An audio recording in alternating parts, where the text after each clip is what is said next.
Welcome to The Writer Reads Short Stories. This is Serpents, Souls, and Dragons' Hearts, Part 4, the last part.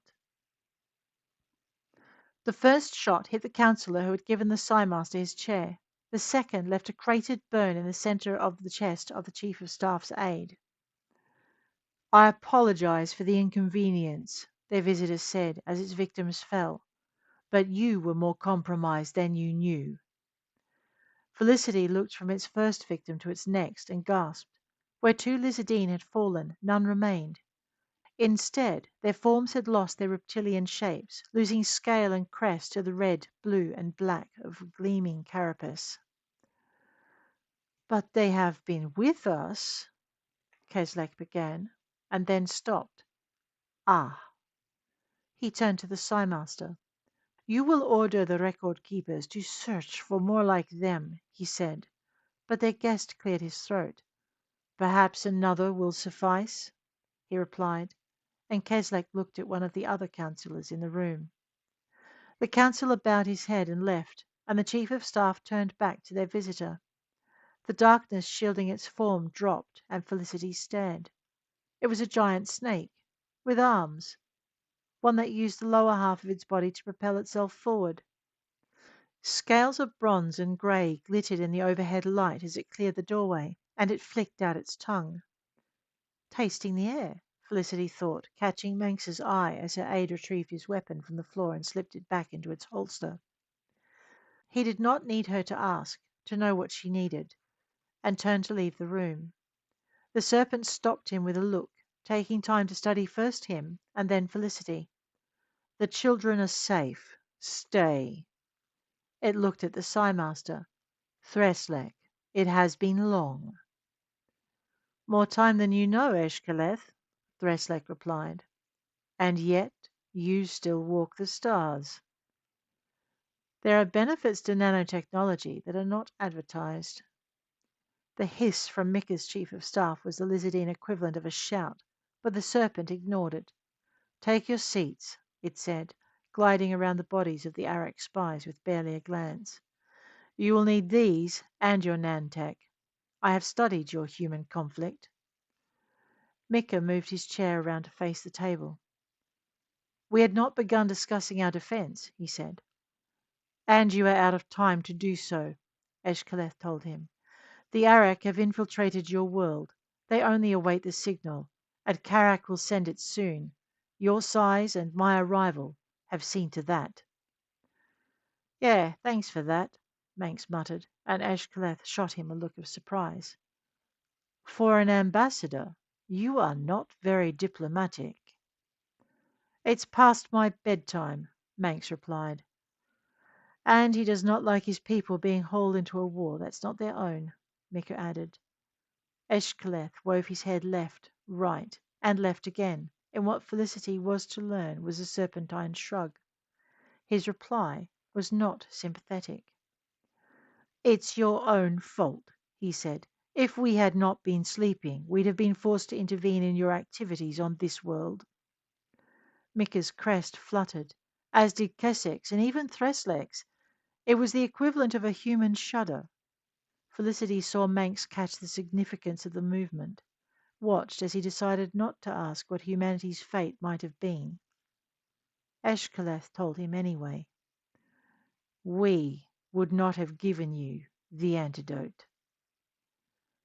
Manx leant back in his chair and folded his arms across his chest, but he didn't reply. Instead, he seemed content to wait for Eshkaleth to continue. "Nantek," it said. "The Brotherhood would take it across the worlds in secret.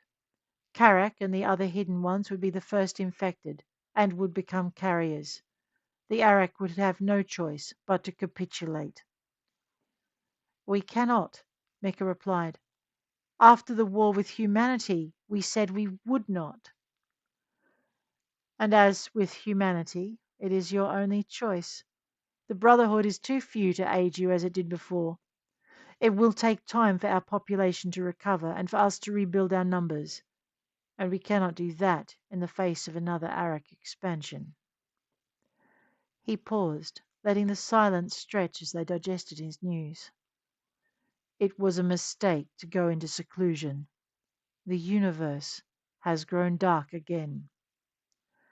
Mika gave a whistling hiss, a lizardine sigh full of regret and acceptance.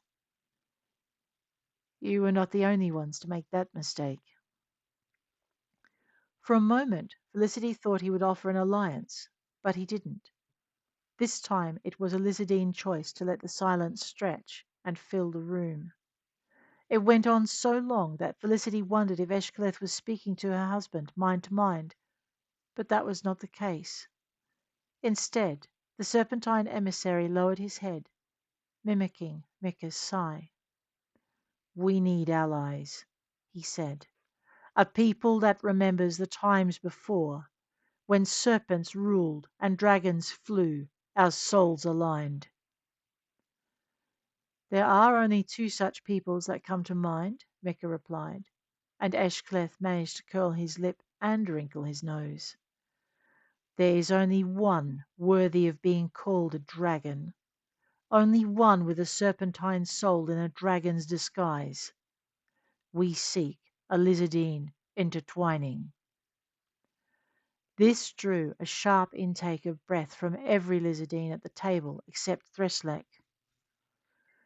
Humanity has a dragon's heart, Mika said, but it is ruly and untamed. It is yet to earn a serpent's soul. You'll find the child has the makings, Threslek intervened, but she is neither human nor lizardine.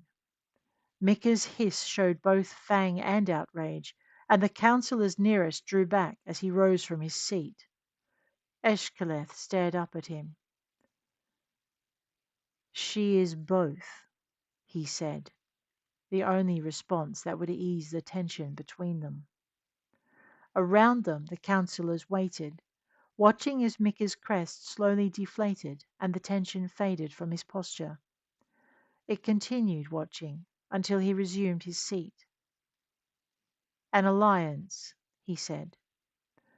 An intertwining, Eshcleth insisted, and Felicity was wondering what he meant when he indicated her with a tilt of his chin.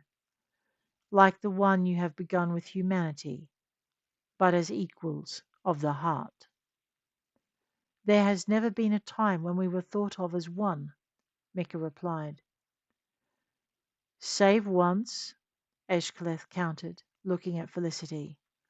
On Earth, where we were both called dragons.